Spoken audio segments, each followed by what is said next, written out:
তো আজ আপনাদেরকে দেখাবো চিকেন মোমো। কিভাবে চিকেন মোমো বানাতে হয়। প্রথমে চিকেন কিউব করে কেটে নিয়েছি, তারপর পেঁয়াজ, কাঁচামরিচ, গোলমরিচ, রসুন, আদা, সয়া সস অ্যান্ড ময়দা দিয়ে ডো বানিয়ে নিলাম। তো এখন বড় করে একটা রুটি বানাবো। রুটি বানিয়ে কুকি কাটার দিয়ে সুন্দর করে বানিয়ে এভাবে গোলাপ বানিয়ে ফেললাম।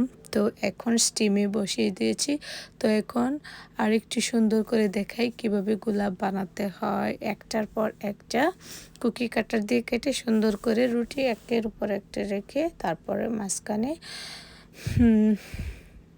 চিকেন কিমা দিয়ে দিবেন। তারপর সুন্দর করে ভাজ করে রাউন্ড করে হয়ে গেল চিকেন মোমো। তো এখন আমি প্রত্যেকটা চিকেন মোমো ভাপ দিয়ে দেব।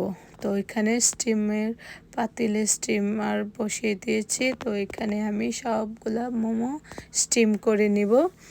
তো চলুন দেখা যাক কেমন হলো আমার চিকেন মোমোগুলো। তো এদিকে আমার চিকেন মোমো সুন্দরভাবে হয়ে গেছে। এখন প্রত্যেকটা মোমো উঠিয়ে আমি ডেকোরেশন করব। দেখুন কেমন হয়েছে। তো আমার বাচ্চারা খেয়ে অনেক পছন্দ করেছে। আশা করি আপনারা মেক করে খাবেন, আপনাদের কাছে অনেক ভালো লাগবে। শুধু শুধু অযথা দোকান থেকে টাকা নষ্ট করে না কিনে বাসায় ঘরে বসে সুন্দর করে মেক করুন।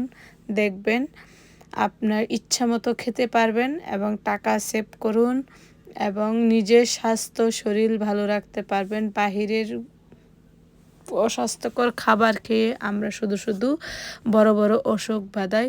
তো এখানে আমরা যদি ঘরে বসে খাই আমরা ইনশাল্লাহ সুস্থ থাকবো।